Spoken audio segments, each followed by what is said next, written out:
En el silencio que precede al sueño, ese sagrado umbral donde el bullicio del día se apaga y quedamos, por fin, a solas con el murmullo de nuestra propia alma, es donde los corazones laten con más franqueza. Es en esta penumbra íntima donde las preguntas que ahogamos con ruido durante la jornada cobran voz. Preguntas sobre el origen, sobre el propósito, sobre esa persistente sensación de que algo fundamental se rompió mucho antes de nuestro tiempo, dejando en nosotros una nostalgia por un hogar que nunca hemos pisado. Es a este rincón vulnerable de tu espíritu al que me dirijo esta noche. Te invito a un viaje que trasciende los siglos, a un tiempo antes del tiempo, al mismísimo alba de la conciencia. Imagina, si puedes, un mundo recién estrenado, aún húmedo del aliento creador. Un lugar donde el verde no era solo un color, sino una sinfonía de vida. Donde el aroma de la tierra después de la primera lluvia era tan puro que limpiaba el alma. Donde el aire mismo no era un vacío, sino un tejido vibrante que cantaba la melodía constante de la armonía divina. Este era el Edén. Más que un jardín, era la expresión física de un amor perfecto, un regalo envolvente para la primera pareja humana, un santuario de inocencia donde el miedo era un concepto inexistente y la muerte una palabra sin significado. Pero esta historia, que comienza como un poema visual de perfección, lleva grabado en su núcleo un eco tenue al principio, como el sonido de una hoja al desprenderse, pero que fue amplificándose a través de los milenios hasta alcanzar el volumen de un trueno en el silencio de la historia humana. Es el eco de la primera pérdida, de la elección primordial que quebró la confianza absoluta, de la primera vez que una sombra, delgada como el filo de una hoja, cruzó el corazón humano, dividiéndolo para siempre entre lo que era y lo que podría haber sido. Esta no es solo la historia de un hombre llamado Adán y una mujer llamada Eva. Es la historia del principio de todo, de la primera mirada de asombro, del primer lazo de compañía, del primer mandato de cuidado. Y, crucialmente, es la historia de cómo el deseo por lo único prohibido, impulsado por el susurro de la duda, no solo cambió el destino de dos personas, sino que alteró la corriente misma de la eternidad, enviando ondas de consecuencias que todavía sentimos, como un temblor distante, en cada fractura de nuestro mundo y en cada conflicto de nuestro interior. Por eso, mientras te acomodas y dejas que el día se desvanezca, te pido que prestes una atención especial, no solo a mi voz, sino al recuerdo que esta historia despertará en ti. Presta atención al susurro de las hojas de aquel jardín lejano, porque en su roce se esconde el misterio de todos nuestros anhelos más profundos y la raíz de nuestras heridas más antiguas. Es el susurro que habla de pertenencia y de exilio, de confianza y de traición, de una cercanía con lo divino que anhelamos recuperar. Comenzamos nuestro viaje en el momento exacto en que todo era posible y en que la felicidad no era una meta por alcanzar, sino el mismísimo suelo bajo sus pies. Desde el vacío sin forma, la voz del Creador trazó montañas, surcó mares y pobló la oscuridad de luceros. Y cuando la tierra fue un lienzo de potencialidad pura, Dios se inclinó, no con la distancia de un arquitecto, sino con la intimidad de un alfarero. Tomó del polvo fértil, no de cualquier lugar, sino del humus vital de ese nuevo mundo, y con sus propias manos lo amasó, dándole forma. No fue un acto de magia distante, sino de arte tangible. Modeló cada línea, cada músculo, cada hueso, con la intención de crear un ser capaz de albergar algo extraordinario. Y entonces, en el momento culminante, Dios inclinó su rostro sobre el de arcilla y sopló. No fue un viento, sino su propio aliento, Ruaj, el espíritu de vida eterna. Y el polvo inerte se estremeció, un corazón comenzó a latir por primera vez en el universo. Pulmones se expandieron, inhalando no solo aire, sino la esencia misma de la presencia divina. Este ser, Adán, el sacado de la tierra, abrió los ojos por primera vez a una realidad deslumbrante, consciente de sí mismo y, sobre todo, consciente de aquel que lo miraba con amor puro. Su primer hogar fue un santuario de delicias. Edén no era un simple huerto, era una catedral viva. Ríos de agua cristalina, más clara que cualquier gema, tejían una red de vida entre árboles cuyas copas parecían tocar el manto del cielo. Los frutos no solo alimentaban, sino que deslumbraban con colores y aromas que despertaban pura alegría. Dios condujo ante Adán a cada criatura: el majestuoso león con su melena de luz, la ágil gacela, el paciente buey, el curioso zorro, y Adán, con una sabiduría innata que fluía de su conexión con el Creador, les puso nombre. No eran simples etiquetas, sino una declaración de esencia y una afirmación de su rol como administrador benevolente. Sin embargo, en medio de esta comunión perfecta con la creación y con Dios, una nota única de soledad comenzó a resonar en el pecho del hombre. Entre toda esa diversidad de vida, no había un tú que reflejara su propio yo. No había un ser con quien compartir el asombro, una mirada de entendimiento mutuo, una mano que estrechar. La armonía era perfecta, pero aún incompleta. Dios, cuyo oído percibe hasta el latido más silencioso del corazón, declaró: «No es bueno que el hombre esté solo. Le haré una ayuda idónea para él». Y aquí, en un acto de profunda ternura y significado, Dios hizo caer sobre Adán un sueño. No un sueño común, sino un estado de descanso tan profundo y pacífico que era como un breve retorno a la inconsciencia de la arcilla, un entregarse por completo a las manos del Creador. Mientras Adán yacía en ese reposo absoluto, vulnerable y confiado, Dios realizó la primera cirugía de la historia. Tomó una de sus costillas, no un trozo del pie para ser pisado, ni de la cabeza para ser dominado, sino del costado, cerca del corazón, para ser igual, y cerró la carne. De ese hueso, tejido vivo de la humanidad misma, edificó. Con la misma meticulosidad con que había formado al hombre, construyó a la mujer, y la trajo ante Adán. Al despertar, Adán no vio a una extraña, vio la respuesta a la canción que su alma había estado cantando en silencio. Su exclamación no fue de sorpresa por lo nuevo, sino de reconocimiento por lo siempre anhelado. «Esta es ahora hueso de mis huesos y carne de mi carne», declaró con una certeza que venía de lo más profundo de su ser. Ella era Eva, madre de todos los vivientes, la vida misma emanando de la vida. Por primera vez, el yo encontró su nosotros.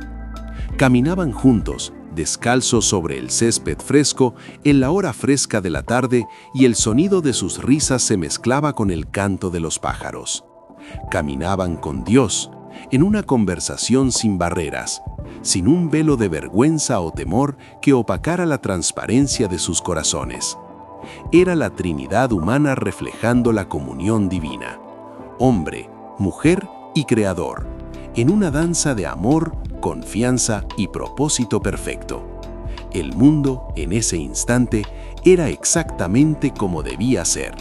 En medio del exuberante mosaico de vida que era Edén, dos árboles se alzaban no como meras plantas, sino como pilares de significado divino. Su ubicación no era casual. Estaban en el mismísimo corazón del jardín, en la encrucijada de cada sendero, en el centro de la mirada y del pensamiento. El primero era el árbol de la vida, un espectáculo de eternidad tangible. Su tronco parecía emanar una luz suave, y sus frutos, que brillaban con un resplandor dorado y rosado, no eran solo alimento, sino el sacramento de la existencia perpetua.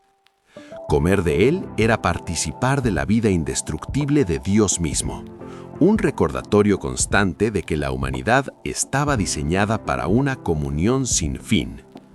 Junto a él, compartiendo el mismo suelo sagrado, crecía el árbol del conocimiento del bien y del mal. Su belleza no era menor. Sus hojas eran de un verde profundo y aterciopelado, y sus frutos, redondos y perfectos, colgaban prometedores. Pero alrededor de este árbol tejía su silencio una línea invisible, un límite establecido por una palabra amorosa. Dios se había acercado a Adán y Eva, y en la claridad de esa relación sin sombras, les había dado una única y directa instrucción. Podéis comer de todos los árboles del jardín con libertad y gratitud, pero del árbol del conocimiento del bien y del mal no comeréis, porque el día que de él comáis, ciertamente moriréis. Esta prohibición no era un capricho arbitrario ni el acto de un celoso guardián de secretos. Era, en la esencia más pura, el marco necesario para el amor verdadero. En un mundo de opciones ilimitadas, este único límite era el espacio donde la libertad humana podía florecer como una elección consciente, no como un mero instinto. La obediencia no era sumisión ciega, sino la respuesta confiada de una criatura que, amada por completo, confiaba en que la sabiduría del Creador era mayor que su propia curiosidad. Era la prueba de que la relación se basaba en la fe, no en la compulsión. El árbol representaba la soberanía de Dios para definir la realidad. Bien y mal no eran conceptos para que la humanidad los descubriera por ensayo y error. Eran realidades cuya definición última residía en el carácter mismo de Dios. El fruto en sí no era veneno. El peligro no estaba en su pulpa, sino en el acto de tomarlo. Comer significaba arrogarse la autoridad para decidir, al margen de Dios, qué era bueno y qué era malo. Significaba cruzar de la dependencia amorosa a la autodeterminación autónoma. Y la consecuencia, ciertamente moriréis, no era una amenaza vengativa, sino la declaración de una ley espiritual tan irrevocable como la ley de la gravedad. Separarse de la fuente de la vida es, por definición, abrazar la muerte. No solo la muerte física futura, sino una muerte inmediata del espíritu, la ruptura de la comunión. Así, el árbol se alzaba en el centro, no como una trampa, sino como el símbolo sagrado de la elección. Sus ramas se extendían como un abrazo, que podía ser de vida o de muerte, dependiendo de si se recibía su fruto de la mano de Dios o se arrancaba con la propia mano. La sombra que proyectaba al atardecer era larga y fresca, invitando al descanso, no a la transgresión. Pero en su quietud contenía el silencio más elocuente y pesado de toda la creación, el silencio que aguardaba una respuesta. La armonía de Edén tenía una cualidad musical, una sinfonía donde cada criatura conocía su tono y su lugar. Pero un día, en esa perfección, se introdujo una nota discordante, tan sutil que al principio fue apenas un cambio de timbre en el viento. La serpiente, de entre todos los animales del campo, era descrita como la más cautelosa o astuta. No se presentó como un monstruo, sino como una presencia conocida, parte del tapiz de la creación que Dios había llamado bueno en gran manera. Se deslizó con gracia silenciosa hasta donde estaba Eva, quizás cerca del claro central, donde la luz filtrada jugaba entre las hojas de los dos árboles. Su estrategia no fue el ataque frontal, sino la insinuación venenosa, comenzando por una pregunta que torcía sutilmente la realidad. ¿Con que Dios os ha dicho, no comáis de ningún árbol del jardín? La artimaña era diabólica en su precisión. No negaba a Dios, usaba su nombre, no inventaba un mandato, exageraba el que existía hasta hacerlo parecer irracionable y mezquino. Pintaba a Dios como un tirano celoso que cercenaba la libertad, no como un padre que establecía un límite protector. Eva, aún en su inocencia, corrigió el error, pero al hacerlo ya había entrado en el juego dialéctico del tentador. Su respuesta, aunque correcta en el fondo, mostró una primera y leve fisura. Añadió las palabras «ni lo tocaréis», una adición que tal vez revelaba que el mandato ya empezaba a sentirse no como un privilegio de confianza, sino como una restricción pesada alrededor del deseo. Estaba defendiendo la ley, pero su corazón empezaba a verla como una cerca. Entonces la serpiente desenvainó su verdadera arma, la duda sobre el carácter de Dios. «No moriréis», dijo, contradiciendo directamente la palabra divina. Y acto seguido reveló la carnada de la rebelión. «Es que Dios sabe que el día que comáis de él, se os abrirán los ojos y seréis como Dios, conociendo el bien y el mal». El susurro era una mezcla perfecta de verdad y mentira. Era verdad que sus ojos se abrirían, era mentira que sería para bien. El veneno estaba en la insinuación. Dios os está ocultando algo. Os está privando de vuestra legítima grandeza. No os protege, os reprime. No es un padre amoroso, sino un competidor temeroso. Esa semilla de desconfianza cayó en el corazón de Eva como una gota de ácido en agua quieta. Su mirada, que antes recorría el jardín con gratitud, se fijó ahora en el árbol con una intensidad nueva. La narración captura el momento exacto de la tentación interior, un proceso de 3 etapas que se repite en cada pecado humano. Y vio la mujer que el árbol era bueno para comer, el apetito físico, lo codiciable para el cuerpo, y que era agradable a los ojos, el deseo estético, la atracción de lo hermoso, y codiciable para alcanzar la sabiduría, la ambición espiritual pervertida, el ansia de un conocimiento que eleve al ser por encima de su condición de criatura. El fruto ya no era parte de la creación de Dios, era un objeto separado, cargado con la promesa de autodeificación. La sombra de la sospecha había nublado la luz de la confianza, y en ese instante, el silencio del jardín ya no era de paz, sino de una elección que pendía de un hilo, mientras el corazón humano, por primera vez, sopesaba la palabra de Dios contra el susurro de su propia ambición despertada. El momento decisivo no llegó con un trueno, sino con un silencio denso, cargado de la tensión de un universo conteniendo el aliento. Eva extendió la mano. Sus dedos, que antes solo habían acariciado la creación en asombro, se cerraron ahora alrededor del fruto que había sido apartado. La piel del fruto cedió bajo su presión con un suave crujido, un sonido ordinario que marcó el cataclismo más extraordinario. Ella alzó el fruto a su boca y dio un mordisco. El sabor no fue de fuego ni de ceniza. Quizás fue dulce, quizás ácido, pero su verdadero efecto no fue gustativo. Fue una inmediatez. En el instante en que la pulpa se mezcló con su ser, algo fundamental se quebró en la arquitectura de la existencia. No fueron los cimientos de la tierra los que temblaron, sino los cimientos del alma. Luego, en un acto que sellaría la solidaridad en la caída, ella le dio a su esposo, que estaba con ella. La frase es crucial. Adán no fue engañado desde la distancia. Estuvo presente, fue testigo del diálogo, de la duda, del proceso entero. Y cuando el fruto estuvo ante él, enfrentó una elección más nítida y, por tanto, más grave. Elegir entre la voz de su creador y la de su compañera, entre la palabra eterna y el amor humano inmediato. Tomó y comió.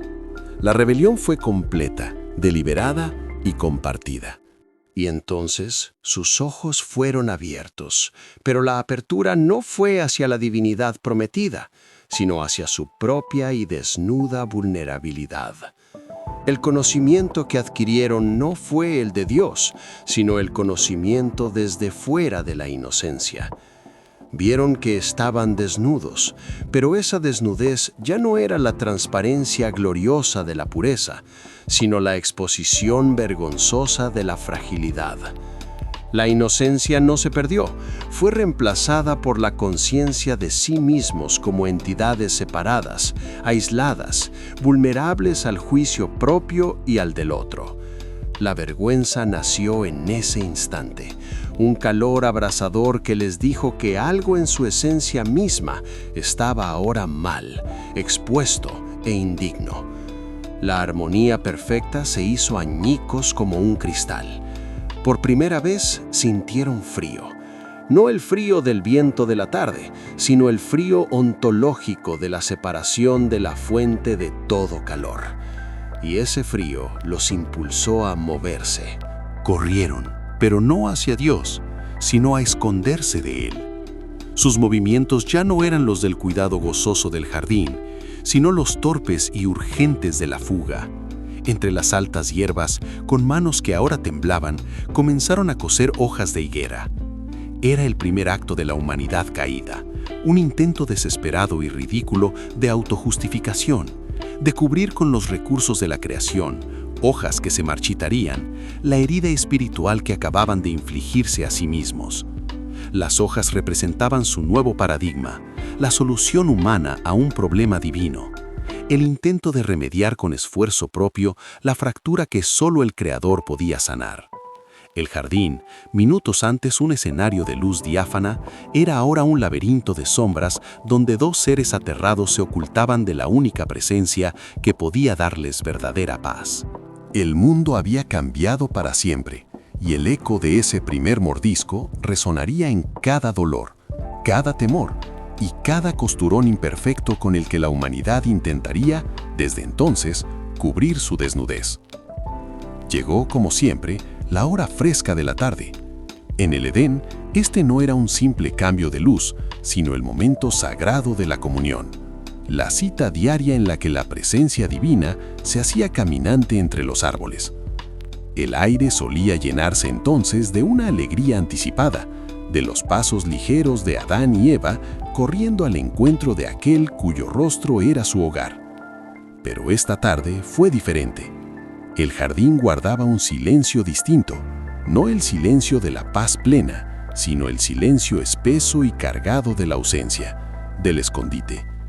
No hubo risas que se abrieran paso entre los arbustos, ni voces llamando con afecto, solo el susurro del viento en las hojas, que ahora parecía un murmullo de inquietud.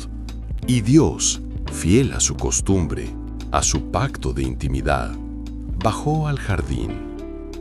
Su presencia no irrumpió como una tormenta, sino que se movió entre los senderos con la familiaridad de quien camina por su propia casa. Pero esta vez, la casa estaba vacía.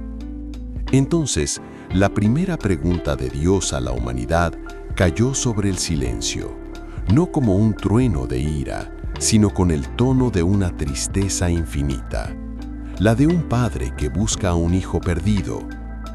¿Dónde estás tú?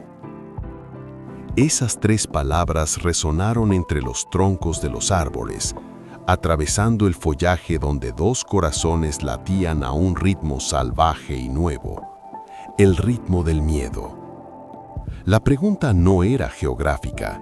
Dios, que había trazado los confines del mar y contaba las estrellas, ciertamente conocía su ubicación física.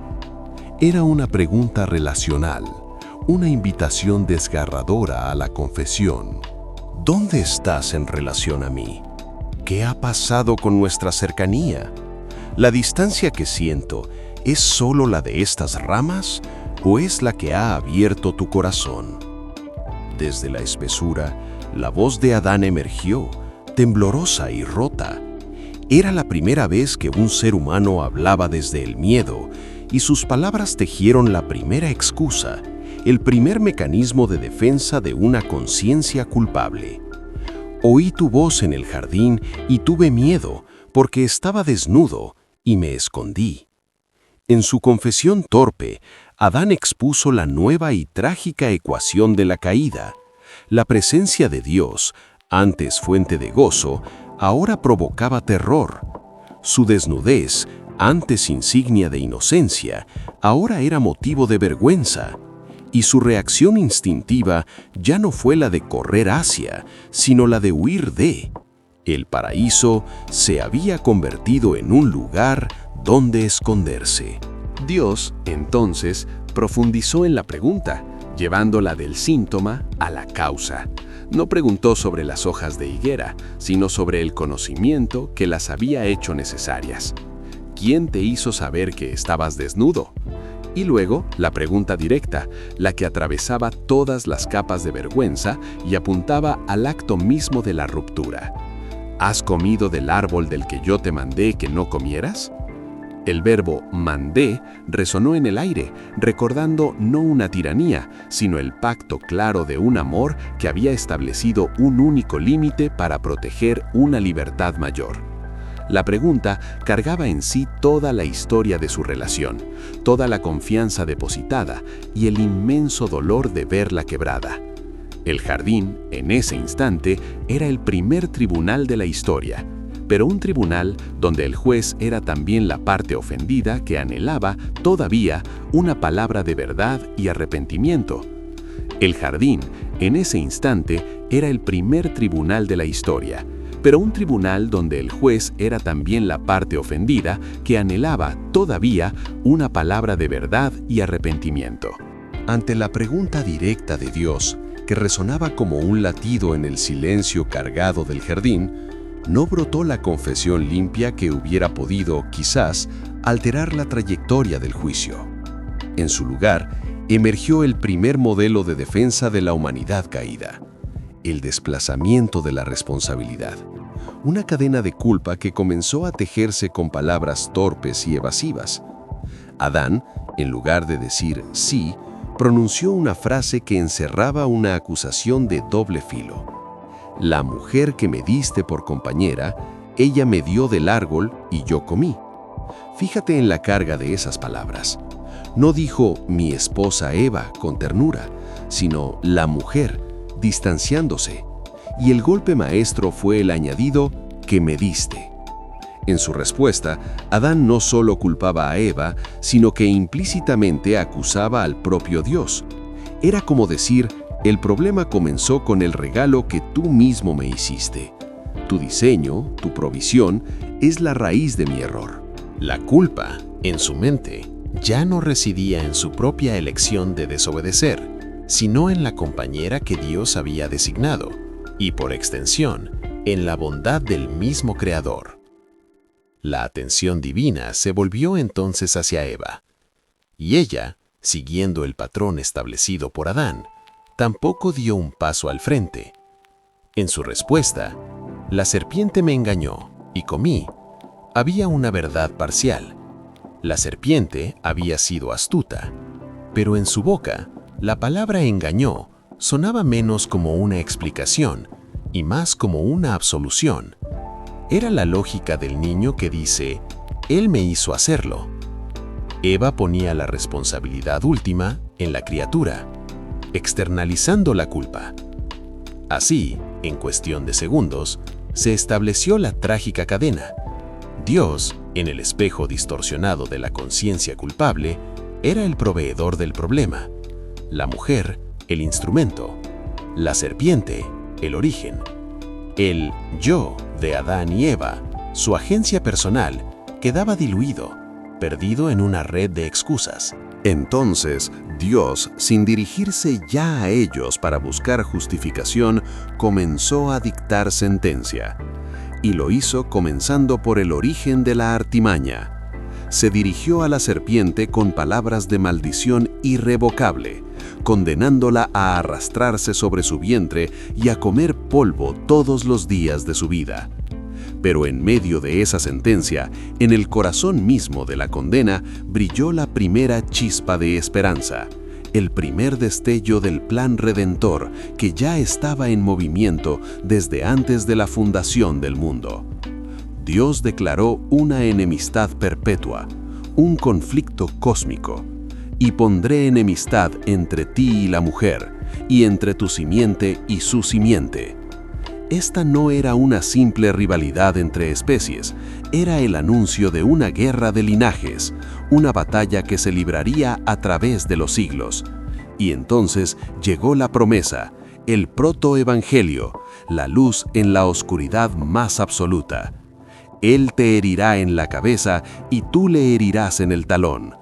La simiente de la mujer, un descendiente futuro, singular y poderoso, infligiría una herida mortal y definitiva en la cabeza a la simiente de la serpiente, al mal mismo.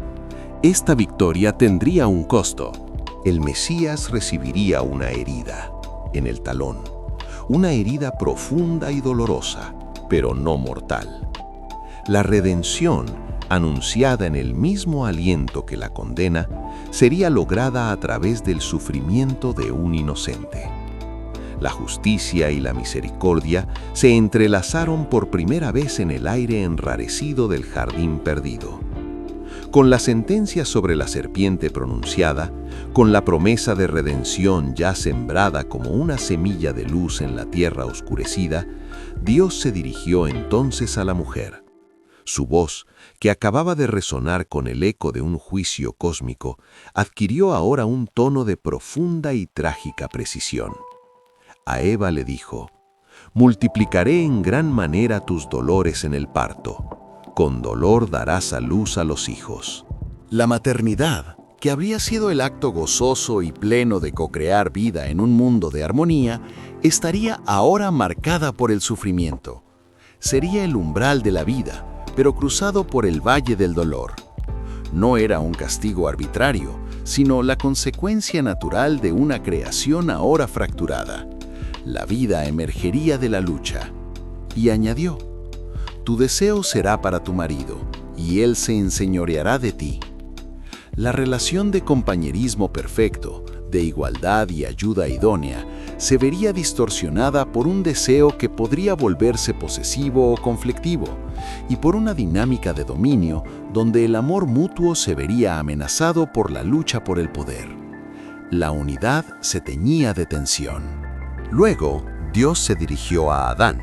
Su condena golpeó el núcleo mismo de su identidad y su vocación. Por cuanto obedeciste a la voz de tu mujer y comiste del árbol del cual te mandé, diciendo: no comerás de él, maldita será la tierra por tu causa. La tierra misma, esa buena creación de la que Adán fue tomado y a la que fue puesto a servir y guardar, se volvería contra él. La labor que habría sido un ejercicio de creatividad alegre y de cuidado fructífero, se convertiría en una lucha extenuante. Con dolor comerás de ella todos los días de tu vida. Espinos y cardos te producirá, y comerás plantas del campo. El sudor en la frente ya no sería solo el brillo del esfuerzo satisfactorio, sino el signo de una resistencia constante, de una naturaleza que ya no se sometía de buena gana. Y entonces Dios pronunció las palabras más solemnes, el recordatorio final de la mortalidad que ellos mismos habían elegido. Con sudor de tu frente comerás el pan, hasta que vuelvas a la tierra, porque de ella fuiste tomado, pues polvo eres, y al polvo volverás. Con el sudor de tu rostro comerás el pan hasta que vuelvas a la tierra, porque de ella fuiste tomado, pues polvo eres, y al polvo volverás. El ciclo se cerraba. La vida, que había comenzado con el aliento divino en el polvo, terminaría con el polvo reclamando su cuerpo. La muerte no era una idea abstracta, era una certeza terrenal, el fruto final del árbol del cual comieron. Sin embargo, en un acto de misericordia tan profundo que casi ahoga la tragedia del momento, Dios mismo intervino antes de que la pareja saliera del jardín. Las hojas de higuera, su endeble intento de autojustificación, se secarían y caerían. Ellos necesitaban una cobertura que fuera duradera, que implicara un costo. Y Jehová Dios hizo al hombre y a su mujer túnicas de pieles, y los vistió. Para hacer pieles, un animal inocente tuvo que morir. Fue el primer sacrificio en la historia, el primer derramamiento de sangre para cubrir la vergüenza y la desnudez del hombre. Era un presagio poderoso y silencioso. La redención, anunciada en palabras a la serpiente, ya se prefiguraba en un acto de gracia. La cobertura no vino de sus esfuerzos, sino de una vida dada en su lugar. Con esas pieles puestas, Adán y Eva estaban vestidos no solo para enfrentar el frío del mundo exterior, sino para llevar consigo, en cada paso, el recordatorio del costo del pecado y la insondable profundidad de la provisión divina. La sentencia se había pronunciado. Las palabras de juicio y misericordia aún resonaban en el aire, mezclados con el olor de la tierra húmeda y el suspiro de la creación que ahora gemía bajo una maldición no buscada. Dios, en un acto que combinaba justicia irrevocable y compasión preventiva, llevó a cabo la consecuencia final: la expulsión. Y los sacó Jehová del huerto del Edén, para que labrase la tierra de la que fue tomado. El verbo sacó implica una acción deliberada, un acompañamiento forzoso más allá del umbral. No fue un simple alejamiento, fue un destierro ejecutado por la misma presencia que antes era su hogar. Este exilio no era meramente geográfico, era, ante todo, una separación ontológica de aquel espacio de intimidad sin mediaciones, donde caminar con Dios en la brisa de la tarde era la realidad cotidiana. El Edén no era solo un lugar fértil, era el santuario de la comunión perfecta. Salir de él significaba entrar en un mundo donde la presencia divina ya no se experimentaría en un paseo despreocupado, sino que habría de buscarse, anhelarse y percibirse a través del velo de un cosmos ahora enredado en espinos. Para asegurar que no hubiera retorno, para proteger al hombre de la tragedia eterna de vivir para siempre en un estado caído, Dios estableció una guardia. Echó pues al hombre y puso al oriente del huerto de Edén querubines y una espada encendida que se revolvía por todos lados para guardar el camino del árbol de la vida. La imagen es sobrecogedora y llena de significado. Los querubines, seres de majestad y poder lumínico que en el simbolismo bíblico custodian la santidad de Dios, no estaban allí para atacar al hombre, sino para proteger la santidad del árbol. La espada encendida que se revolvía creaba una barrera dinámica e impenetrable de fuego divino. El camino al árbol de la vida estaba ahora cerrado, sellado. Comer de ese árbol en un estado de pecado y mortalidad habría sido condenarse a una existencia eternamente fracturada, a un infierno de inmortalidad en la separación. Esta barrera era, en su severidad deslumbrante, un último y profundo acto de gracia. Así, Adán y Eva cruzaron el umbral. Lo hicieron vestidos no con las hojas secas de su propia manufactura, sino con las túnicas de pieles que Dios mismo les había provisto. Esas pieles eran su único equipaje, el recordatorio tangible del primer sacrificio, del precio pagado para cubrir su desnudez, y la sombra profética de una cobertura mayor y definitiva que habría de venir. Detrás de ellos, la puerta al hogar perfecto se cerró. Ante ellos, el mundo yacía vasto, hermoso aún, pero irrevocablemente cambiado. La tierra que antes daba frutos con facilidad, ahora exigiría sudor y lucha. La relación que era de transparencia absoluta llevaría ahora el peso de la culpa y la dinámica del dominio. El brillo del Edén se convirtió en un recuerdo lejano, un sueño de plenitud cuya nostalgia quedaría inscrita en el alma de cada uno de sus descendientes, un anhelo por un jardín perdido que se convertiría en el motor de toda búsqueda espiritual, de toda poesía y de todo gemido de la creación, que aguarda, hasta el día de hoy, su propia liberación. El mundo al que Adán y Eva fueron arrojados era el mismo mundo creado por Dios, pero visto a través de un prisma nuevo, empañado por la experiencia del pecado. La belleza persistía, el sol aún calentaba, la lluvia aún regaba la tierra, las estrellas aún titilaban, pero todo estaba teñido por una cualidad de esfuerzo y de pérdida.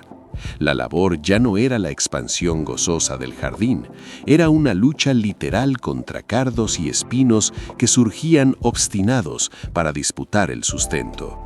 Cada golpe de azada contra la tierra maldita era un recordatorio físico de su elección. Y en medio de esta realidad difícil, llegó el primer rayo de esperanza tangible, mezclado con el dolor profetizado. Adán conoció a Eva, su esposa, en la nueva intimidad de su exilio compartido, y ella concibió. Los meses de espera estuvieron marcados por la anticipación y, seguramente, por un temor reverente. Cuando llegó el momento, la palabra de Dios se cumplió en su cuerpo con una precisión que debió haberle partido el alma. El dolor se multiplicó de una manera que no podía imaginar en el Edén. Fue un parto en la frontera misma entre la vida y la muerte, un anticipo de la maldición y de la promesa, luchando en un mismo acto. Y cuando el llanto del recién nacido rasgó el aire fuera del paraíso, Eva, exhausta y asombrada, pronunció un nombre cargado de significado y de esperanza desesperada: Caín, diciendo: «Por voluntad de Jehová he adquirido un varón». En hebreo, Caín suena como el verbo adquirir o poseer. En su declaración había fe, reconocía que la vida venía de Dios, pero también quizás la esperanza de que este hijo fuera la simiente prometida, el que comenzaría a revertir la caída, el que heriría a la serpiente. Puso en ese niño el peso de la redención. Luego nació Abel. Su nombre, Hebel, significa vapor, aliento, algo efímero. No era un nombre de triunfo, sino de fragilidad reconocida. Mientras los niños crecían, sus naturalezas y sus vocaciones comenzaron a divergir, reflejando los dos polos de la existencia humana fuera del Edén. Caín siguió los pasos de su padre, trabajando la tierra.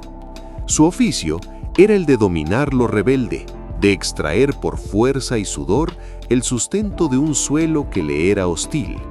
Era una lucha frontal contra la maldición, un trabajo que podía alimentar fácilmente el orgullo del esfuerzo personal y la frustración cuando la tierra no respondía.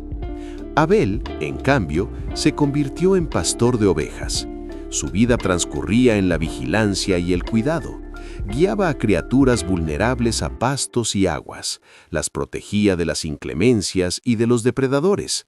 Su oficio lo ponía en contacto constante con la dependencia, la de las ovejas hacia él y la suya hacia la provisión de los pastos, y con la realidad de la vida inocente que podía ser sacrificada. Mientras Caín enfrentaba la tierra maldecida, Abel convivía con la vulnerabilidad de la vida creada. Uno buscaba dominar la creación que resistía, el otro, custodiar la creación que dependía.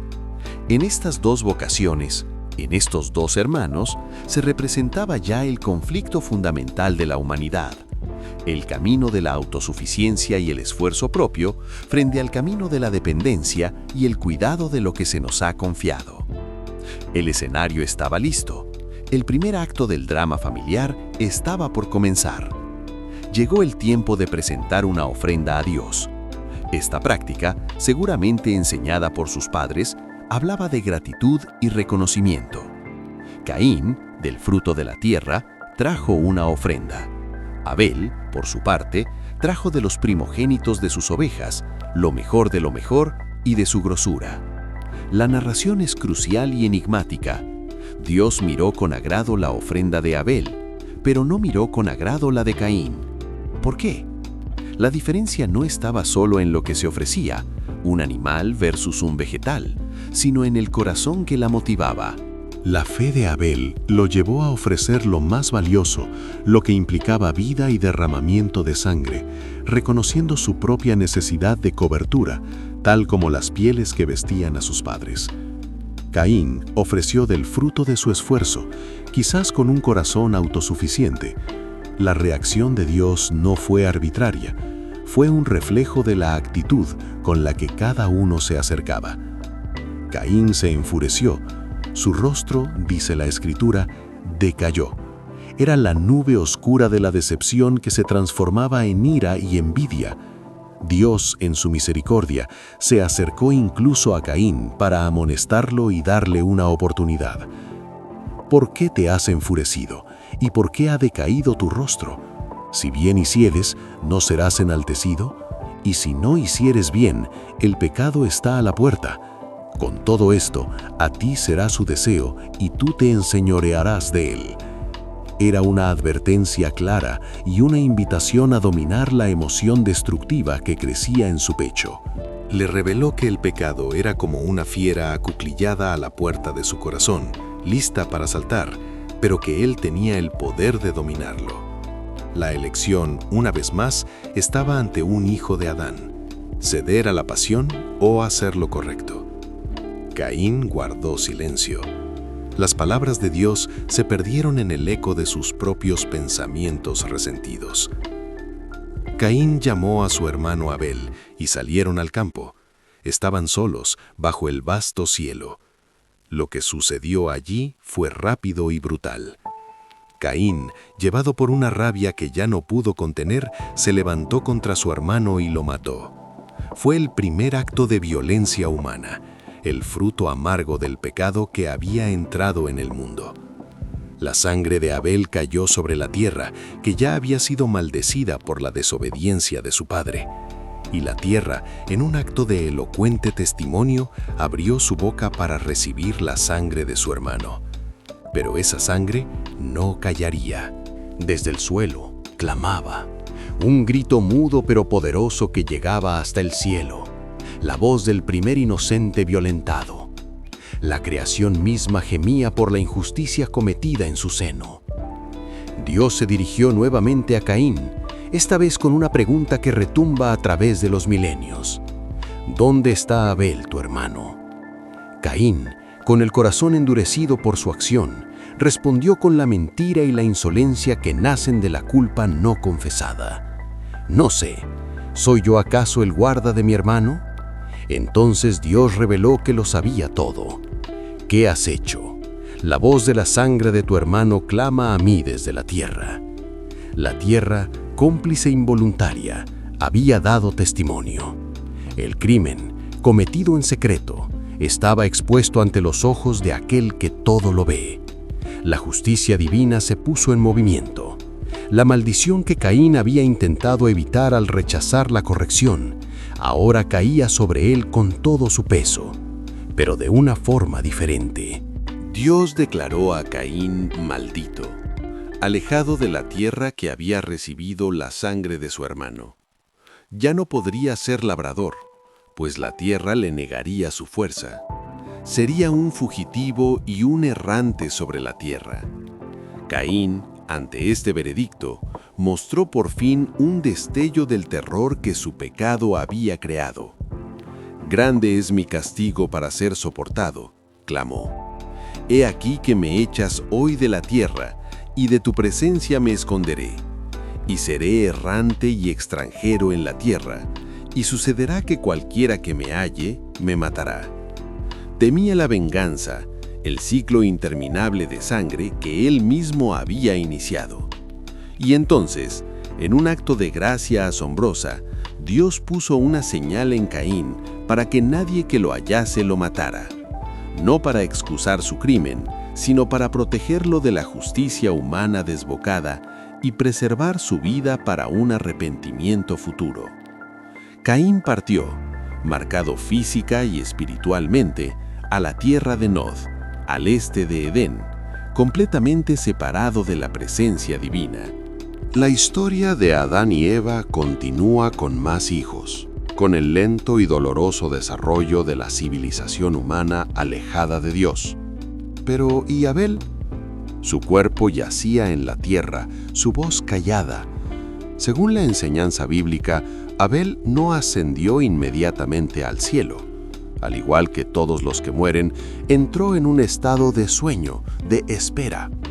La Biblia habla de los muertos como quienes duermen, Daniel 2:2, Juan 11:11, en un reposo inconsciente, aguardando el día de la resurrección. Abel descansa, pero su testimonio no se perdió. El escritor a los Hebreos dice que, por la fe, Abel ofreció a Dios más excelente sacrificio que Caín, y habiendo muerto, aún habla por ella. Su fe, su ofrenda correcta y su sangre inocente hablan desde el silencio de la tumba, desde esa eternidad a la espera, como un eco perpetuo que testifica de la justicia de Dios y del horror del pecado. Y así, esta primera historia humana se cierra con un exilio, una marca y un silencio que habla. Pero el eco del Edén perdido y de la sangre de Abel resuena en cada corazón humano. Tocas esa herida cada vez que sientes la nostalgia de una perfección que nunca conociste, cuando el sufrimiento te parece un intruso en un mundo que debería ser mejor.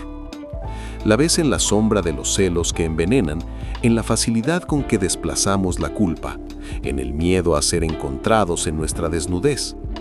Adán, Eva, Caín, Abel. No son meros nombres antiguos, son el espejo de nuestra condición. La elección en el jardín nos dice que la raíz de todo dolor es la desconfianza hacia la bondad de Dios. El deseo de ser como dioses, decidiendo por nosotros mismos qué está bien y qué está mal. Es una herida heredada, pero no es la última palabra. La última palabra la tiene la promesa que Dios murmuró en el jardín mismo, junto al árbol caído. La simiente de la mujer que heriría la cabeza de la serpiente. La historia bíblica es la larga travesía nocturna hacia el cumplimiento de esa promesa. Abel, en su fe y en su muerte, señala hacia aquel que también ofrecería un sacrificio excelente. No la sangre de un cordero, sino su propia sangre inocente. Uno que sería llevado fuera, como Caín, pero para cargar con la maldición de todos. Uno cuya sangre, lejos de clamar por venganza, clama por perdón. Y así, mientras te adentras en el sueño, recuerda que en medio de nuestro exilio, de nuestras sombras y heridas, hay una señal de gracia más grande que la de Caín. Hay una promesa de que el jardín no se perdió para siempre, y que el sueño de la muerte no es el final.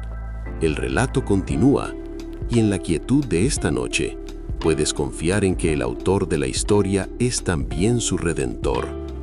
Descansa, que tu sueño sea pacífico, guardado por la esperanza que atraviesa incluso la más oscura de las noches.